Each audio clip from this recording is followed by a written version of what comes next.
رپنزل۔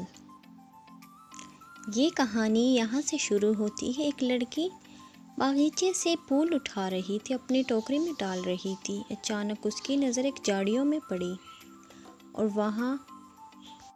وہاں جا کے اس نے دیکھا ایک یونیکارن رو رہا تھا اور اسے کہہ رہا تھا مجھے بچاؤ۔ جیسے ہی وہ اس کے پاس گئی، اس نے پوچھا تمہیں کیا ہوا ہے چھوٹے گھوڑے؟ کہا مجھے چڑیل نے یہاں قید کیا ہوا تھا اور تم نے مجھے بچایا، مجھے بہت خوشی ہوئی۔ شکریہ کی کوئی بات نہیں، رپنزل اسے کہتی ہے۔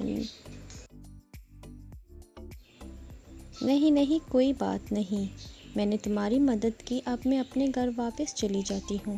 رکو، یونیکارن اسے کہتا ہے، غور سے سنو اور میرے ساتھ چلو۔ رپنزل اسے کہتی ہے مجھے دیر ہو رہی ہے، مجھے اپنے گھر واپس جانا ہے۔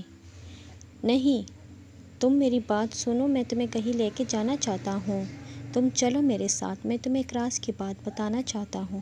رپنزل ہاں کر کے اس کے ساتھ چلنے لگتی ہے۔ جیسے ہی وہ یونیکارن کے ساتھ جانے لگتی ہے، اسے ایک جادوئی پیڑ نظر آنے لگتا ہے۔ یونیکارن اسے کہتا ہے رپنزل یہاں آؤ میرے پاس اور اس جادوئی پیڑ سے یہ آم کا پھل کھاؤ۔ رپنزل جیسے ہی آگے جانے لگتی ہے اور اس پھل کو توڑ کر کھانے لگتی ہے، اور یہ دیکھو جیسے ہی وہ پھل کھا لیتی ہے تو اچانک اس کے بال سنہرے ہو جاتے ہیں۔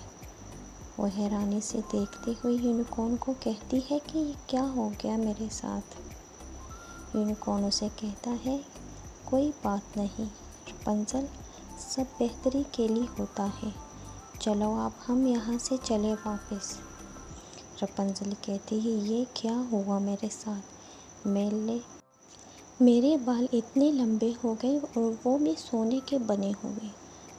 یونیکارن اسے کہتا ہے رپنزل گھبرانے کی کوئی بات نہیں، تم میرے پیچھے آؤ۔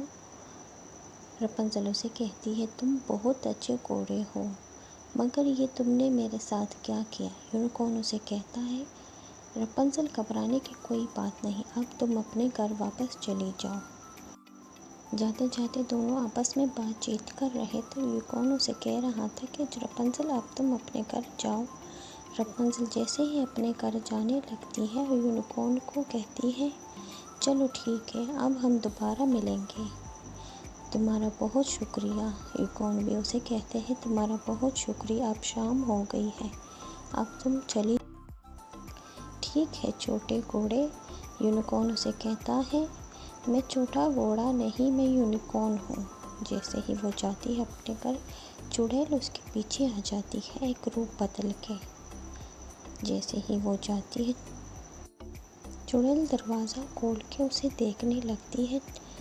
جادوئی پھل کس نے کھایا ہے؟ رپنزل اسے کہتی ہے مجھے کچھ نہیں پتا، میں تمہیں نہیں کھایا ہے یا پھر کہیں پھینک دیا ہے، بتاؤ مجھے مورکھ لڑکی، نہیں تو تمہیں میں نہیں چھوڑوں گی۔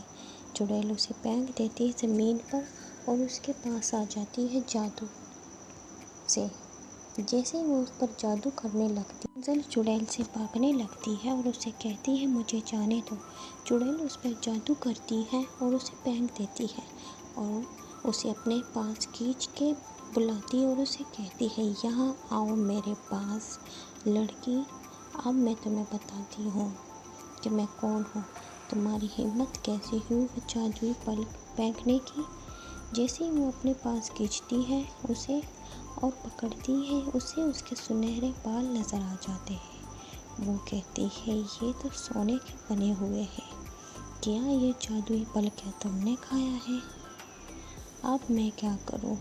اس مورکھ لڑکی نے یہ پھل کھا کے بہت ہی غلطی کر لی، اب میں اس کا کیا کر سکتی ہوں؟ اس بال کو کاٹ بھی نہیں سکتی، میں ایسے کرتی ہوں کہ اسے اپنے ساتھ ہی رکھ لیتی ہوں، میری غلام رہے گی ساری عمر کے لیے۔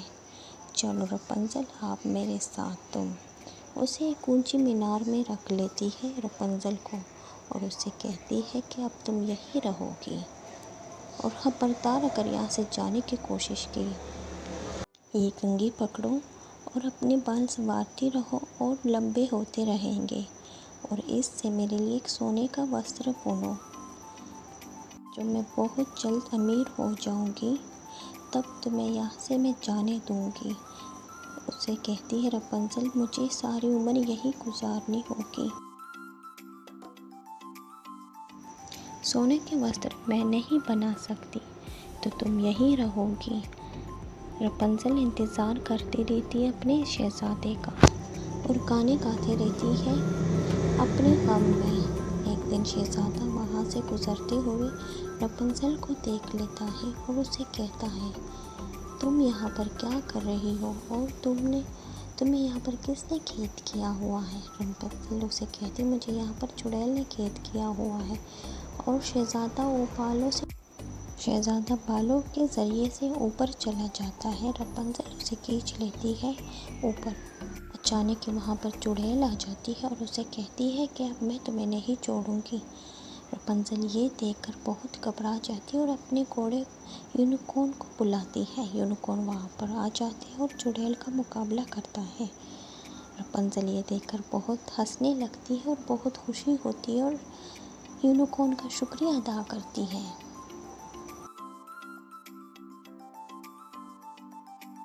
یہاں پر نہیں ختم ہوئی، چڑیل ہار نہیں مانتی اور اسے لڑنے لگتی ہے رپنزل سے اور شہزادے سے، مگر یونیکورن اسے کہتا ہے اب میں تمہیں نہیں چھوڑوں گا، اب میں تمہیں ایسا سبق سکھاؤں گا تم ساری زندگی ایک جادوئی پیڑ میں قید رہو گی، چلو میرے ساتھ اب۔ یونیکورن اور رپنزل کے آپس میں بات ہوتی ہے اور یونیکورن اسے کہتا ہے اب تم جاؤ اپنے شہزادے کے ساتھ خوش رہو۔ رپنزل بھی اس کا شکریہ ادا کرتی ہے اور وہاں سے چلی جاتی ہے، اور دونوں شادی کر لیتے ہیں اور ہنسی خوشی سے زندگی گزارنے لگتے ہیں۔